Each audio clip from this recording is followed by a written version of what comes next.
Hello friends, welcome my YouTube channel AC study classes. Friends, आज इस class में हिंदी साहित्य और व्याकरण की बहुत ही इम्पोर्टेंट क्वेश्चन आपको पढ़ने को मिलेंगे, जो आपके एग्ज़ाम के लिए बहुत ही यूजफुल होने वाला है। आज का ये वीडियो, अगर वीडियो के अंत में आपको अच्छा लगे, यूजफुल लगे, तो वीडियो को लाइक ज़रूर कर देना और चैनल को भी सब्सक्राइब कर लेना। तो चलिए बिना देरी किए हम शुरू करते हैं।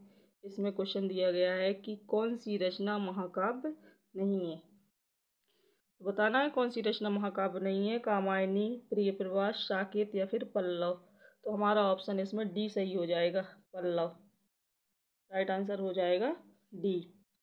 जो पल्लव रचना है ये महाकाव्य नहीं है, बल्कि ये किसकी, सुमित्रा नंदन पंत की ये आरंभिक रचना मानी जाती है, सुमित्रा नंदन पंत की।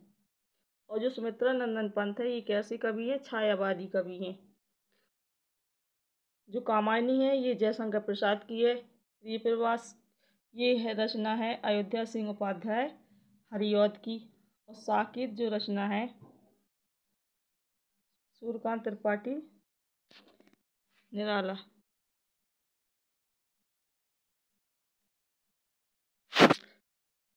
ये मैथिली शरण गुप्त की रचना है साकेत। अगला क्वेश्चन है कि सुंदर है बेहद सुमन सुंदर, मानो तुम सबसे सुंदरतम। इसमें बताना है कि इसमें कौन सा दोष है, अधिक पदत्व का, अप्रतितत्व का, दुष्कृमत्व का या बलिष्ठत्व का। तो इसका राइट आंसर हो जाएगा हमारा ए ऑप्शन। अगला क्वेश्चन है कि अयोध्या सिंह उपाध्याय हरिऔध के द्वारा लिखित काव्य ग्रंथ कौन सा है इनमें से। अधिक पथिक, कनुप्रिया, चोखी चौपदे या फिर वासवदत्ता। इसका आंसर क्या हो जाएगा, तो ये हो जाएगा सी ऑप्शन, चोखी चौपदे। ये किसका है, अयोध्या सिंह हरिऔध द्वारा लिखा गया है। अगला क्वेश्चन है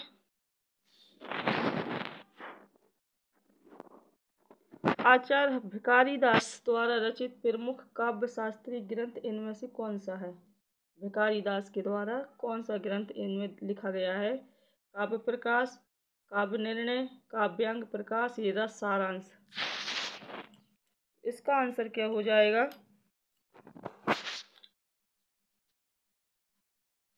बताना है भिखारीदास के द्वारा कौन सा ग्रंथ लिखा गया। ये लिखा गया है बी ऑप्शन। ये किसका है, काव्य निर्णय की कौन है, भिखारीदास।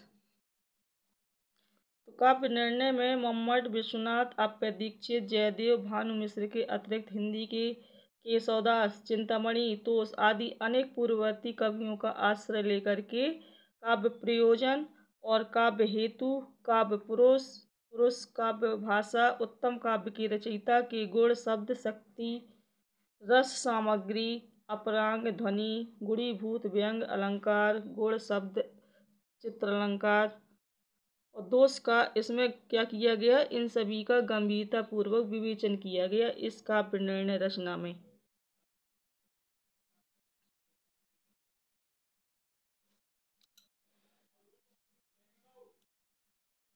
जो काव्य प्रकाश रचना है ये किसकी रचना है, ये मम्मट की है। जो रस सारांश है ये भिखारीदास की रचना है। संतन को कहाँ सीकरी सो काम, ये अभिकथन बताना है किसका है। संतन को कहाँ सीकरी सो काम कबीरदास की है, रैदास की है, कुंभनदास या फिर मलुकदास। इसका राइट आंसर बताइए किसकी है ये, संतन को कहाँ सीकरी सो काम। तो ये जो रचना है ये कुंभनदास की रचना है। और ये जो कुंभनदास थे ये कौन थे, ये अष्टछाप के कवि, ये वल्लभाचार्य के शिष्य थे। जो कुंभनदास थे ये अष्टछाप के जो कवि थे वल्लभाचार्य, इनके क्या थे, शिष्य थे।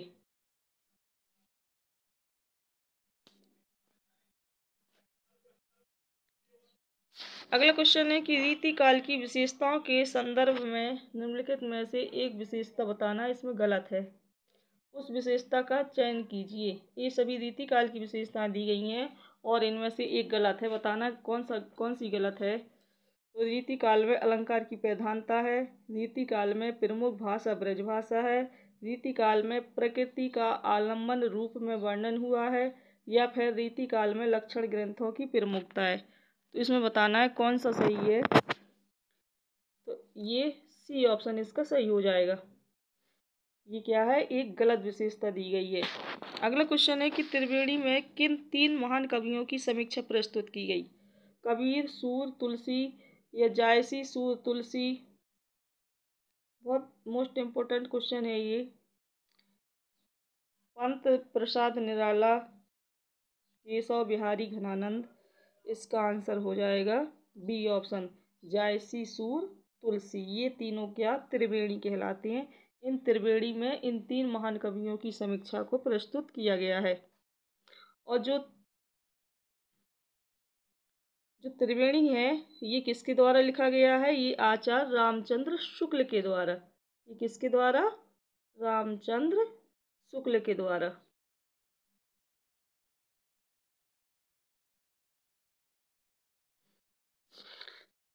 अगला क्वेश्चन है कि नित्य प्रति पुण्यऊ रहे आनंद ओप उजास। इसमें कौन सा अलंकार है? बताना है। उत्प्रेक्षा, उपमा, अनुप्रास या फिर अतिशयोक्ति। इसका आंसर क्या हो जाएगा? इसमें है उपमा अलंकार। बी ऑप्शन इसमें सही हो जाएगा। अगला क्वेश्चन है वह दिन भर, अभी और है, अरण्य चंद्रिका। बताना ये क्या है? जंगल की सुंदरी। अरण्य चंद्रिका क्या है? जंगल की सुंदरी, जंगल में मंगल, निष्प्रयोजन पदार्थ या फिर निरर्थक बनाव श्रृंगार। तो बताना है ये अरण्य चंद्रिका क्या है। इसका जो आंसर हो जाएगा ये होगा डी ऑप्शन, निरर्थक बनाव श्रृंगार। अरण्य चंद्रिका क्या है? निरर्थक बनाव श्रृंगार। अगला क्वेश्चन है कि प्रातः उठना लाभदायक है और जल्दी सो जाना। फिर है ए और बी में दिया गया है कि भी अच्छी आदत है या फिर कोई त्रुटि नहीं। तो बताना है इसमें क्या सही हो जाएगा। प्रातः उठना लाभदायक है, ये ए है, और जल्दी सो जाना अच्छी आदत है या फिर कोई त्रुटि नहीं। इसका राइट आंसर बताना है कौन सा सही है। तो इसका बी ऑप्शन सही है, और जल्दी सो जाना। अगला क्वेश्चन है कि वह दिन भर पढ़ता है। रेखांकित पद में अव्यय का भेद बताना है। रेखा किस पे लगी गई है? तो दिन भर में। तो इसमें दिन भर में बताना है कि इसमें कौन सा अव्यय है। अव्यय का ये कौन सा भेद है? परिणामवाची, निपात, समुच्चयबोधक या प्रश्नवाचक। तो इसका राइट आंसर हो जाएगा बी ऑप्शन, निपात। ये क्या है? वह दिन भर पढ़ता है। इस वाक्य में क्या है? दिन भर क्या है? एक निपात है। निपात का अर्थ अगर देखा जाए तो निपात का अर्थ जो होता है वो अनेक होता है, इसलिए ये निपात कहे जाते हैं। निपात का कोई भी लिंग या वचन नहीं होता है, और जो इनका प्रयोग होता है ये अव्ययों के लिए होता है। इसका जो कोई भी ना तो लिंग होता है और ना कोई वचन होता है, ये एक अव्यय की तरह प्रयोग किए जाते हैं। अगला क्वेश्चन है कि जिस छंद की प्रथम तथा तृतीय चरण में 12 मात्राएं और दूसरे और चतुर्थ चरण में 7 मात्राएं होती हैं, साथ ही सम चरणों के अंत में जगड़ होता है, वह छंद बताना है कौन सा है। मालिनी, बरवे, रोला या फिर इंद्रवज्रा। इसका आंसर क्या हो जाएगा? तो ये होगा बरवे।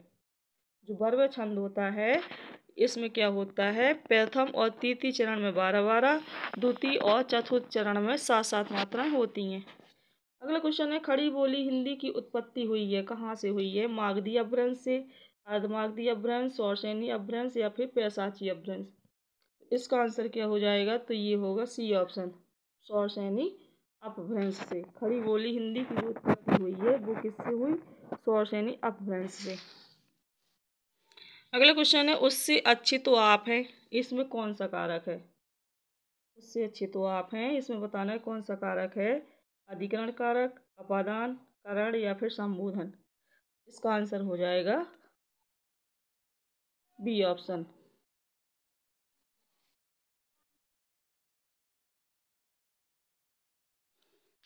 अगला क्वेश्चन है, उसने नहाकर भोजन किया। इस वाक्य में नहाकर रेखांकित में से किस क्रिया का उदाहरण है?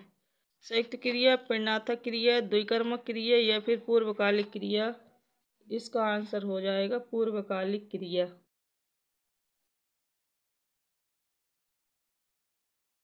अगला क्वेश्चन है, जो पूर्वकालिक क्रिया होती है जब कर्ता एक क्रिया को समाप्त करके तत्काल दूसरी क्रिया प्रारंभ कर देता है तो पहली क्रिया को पूर्णकालिक क्रिया कहते हैं। पहली क्रिया को क्या कहते हैं? पूर्णकालिक क्रिया। तो इसलिए इसमें क्या है? पूर्वकालिक क्रिया है। उसने नहा करके भोजन किया, मतलब नहाने के बाद तुरंत उसने दूसरा काम क्या किया? भोजन किया। इसमें नहा करके क्या है? पहली क्रिया हमारी नहाना है, तो इसी में नहा करके क्या हो जाएगा? इसमें पूर्वकालिक क्रिया। अगला क्वेश्चन है कि निर्देश वाक्य को क्रम के अनुसार लिखें। भारत जैसे, अब इसको क्रम से लिखना है कि देशों के लिए कुटीर उद्योग अधिक जनसंख्या वाली या फिर अत्यंत उपयोगी सिद्ध हो सकता है। तो बताइए इसमें क्या हो सकता है? इसका आंसर क्या हो जाएगा? तो इसका जो आंसर है वो या ई ऑप्शन सही हो जाएगा। सबसे पहले आएगा अधिक जनसंख्या वाले, फिर आएगा क्या? देशों के लिए, अधिक जनसंख्या वाले देशों के लिए कुटीर उद्योग अत्यंत उपयोगी सिद्ध हो सकते हैं। ये इसका पूरा वाक्य हो जाएगा क्रम से। अगला क्वेश्चन है कि लिंग की दृष्टि से दही क्या है? दही बताना है कि लिंग की दृष्टि से दही क्या है? स्त्रीलिंग, पुल्लिंग, नपुंसकलिंग या फिर उभयलिंग। तो इसका जो आंसर हो जाएगा वो क्या हो जाएगा? ये क्या है? एक पुल्लिंग है। अगर पुल्लिंग की अगर बात की जाए कि ये कैसे होते हैं, तो हमें सबसे पहले इनका वाक्य बनाना पड़ता है। जैसे हमने कहा कि उसने दही खाई, तो ये शुद्ध अशुद्ध वाक्य हो जाएगा। लेकिन अगर हम कहेंगे कि हमने दही खाया, तो ये किस में हो जाएगा? खाया, पिया, जाना, ये सभी किस में आ जाएगा? पुल्लिंग में। अगला क्वेश्चन है कि इस प्रश्न में प्रत्येक एक शब्द दिया गया है जिसके नीचे 4 शब्द अंकित हैं। इनमें से एक शब्द दिए हुए समानार्थी है। सही समानार्थी शब्द को क्या करना है? इसमें चुनना है। तुंग का समानार्थी बताना है, क्या हो जाएगा? उन्नत, प्रचंड, नारियल या फिर पुन्नाग। इसका सही आंसर क्या हो जाएगा? तो ये हो जाएगा ए ऑप्शन। तुंग का समानार्थी शब्द क्या हो जाएगा? उन्नत। अगला क्वेश्चन है कि प्रत्यय रहित शब्द बताइए। इसमें बताना है कि प्रत्यय रहित शब्द कौन सा है जिसमें प्रत्यय नहीं लगा हुआ है। मर्मज्ञ, वैज्ञानिक, कृपालु, अनुवाद। और जो सबसे पहले तो प्रत्यय देखते हैं कि प्रत्यय होते क्या है। तो शब्द का एक अंश या शब्द का एक छोटा सा टुकड़ा जो क्या होता है, हमारे शब्द के पीछे जुड़ करके एक नया शब्द बना देता है, वही हमारे प्रत्यय कहलाते हैं। और जो उपसर्ग होते हैं ये शब्द के आगे जुड़े रहते हैं। जो प्रत्यय होते हैं ये हमेशा शब्द के पीछे जुड़े रहते हैं। तो इसमें बताना है किस शब्द में प्रत्यय नहीं लगा हुआ है। इसका जो आंसर हो जाएगा वो हो जाएगा मर्मज्ञ। क्योंकि जो वैज्ञानिक है इसमें एक प्रत्यय लगा हुआ है, कृपालु में आलू प्रत्यय लगा हुआ है, लेकिन जो मर्मज्ञ है इसमें कोई प्रत्यय नहीं लगा हुआ है। इस अगला क्वेश्चन देखते हैं कि मन की उत्तप्त वेदना मन ही मन में बहती थी, चुप रहकर अंतर मन में कुछ मौन व्यथा कहती थी। दुर्गम पथ पर चलने का वो संबल छूट गया था, अविचल अविकल वह प्राणी भीतर से टूट गया था। इस काव्य पंक्तियों में कौन सा रस अभिव्यंजित हो रहा है? रस का नाम बताना है। शांत रस, वियोग श्रृंगार रस, करुण रस या फिर वात्सल्य रस। तो इसका जो आंसर हो जाएगा वो हो जाएगा ए ऑप्शन, यानी इसमें करुण रस। अगला क्वेश्चन है कि लाभ और हानि में कौन सा समास है? द्विगु समास, तत्पुरुष समास, बहुब्रीहि समास या फिर इनमें से कोई नहीं। तो इसका जो आंसर हो जाएगा बताना है, ये हो जाएगा, तो देखिए इनमें से कोई नहीं, क्योंकि इसमें लाभ और हानि में द्वंद्व समास है। जिन दो शब्दों के बीच में योजक चिन्ह लगा हो, तो देखिए इसमें लाभ और हानि के बीच में योजक चिन्ह लगा हुआ है, तो वो किस समास का उदाहरण है? द्वंद्व समास का। तो और द्वंद्व समास इसमें ऑप्शन में नहीं दिया गया है, इसलिए इसका जो आंसर हो जाएगा इनमें से कोई नहीं हो जाएगा। अगला क्वेश्चन है कि अन्वेषण का शुद्ध संधि विच्छेद बताना है। इसका संधि विच्छेद करेंगे हम तो क्या हो जाएगा? अन्वेषण का शुद्ध संधि विच्छेद होगा अन्वेष प्लस णा, अन्वे प्लस षण या फिर अनु प्लस वेषण या अनु प्लस एषण। इसका आंसर हो जाएगा डी ऑप्शन, अनु प्लस एषण। ये क्या हो जाएगा? इसका शुद्ध संधि विच्छेद हो जाएगा। अगला क्वेश्चन है कि निम्नलिखित में से कौन सा एक जातिवाचक संज्ञा नहीं है? जवान, बालक, सुंदर या फिर मनुष्य। इसका आंसर हो जाएगा सी ऑप्शन। जो सुंदर है इसमें भाववाचक संज्ञा दी गई है, इसलिए इसमें क्या है? भाववाचक संज्ञा है। अगला क्वेश्चन है कि पुरुषवाचक सर्वनाम चुनिए। पुरुषवाचक सर्वनाम चुनिए। किस शब्द में पुरुषवाचक सर्वनाम है? आप अंदर आकर बैठिए, इसमें बताना है आप अंदर आकर या फिर बैठिए। इसका आंसर हो जाएगा आप। ये क्या है? एक पुरुषवाचक सर्वनाम है। तो गाइस ये हिंदी का इम्पोर्टेंट वीडियो था जो आपके एग्जाम के लिए बहुत ही यूजफुल है। वीडियो पसंद आया हो तो लाइक कीजिए।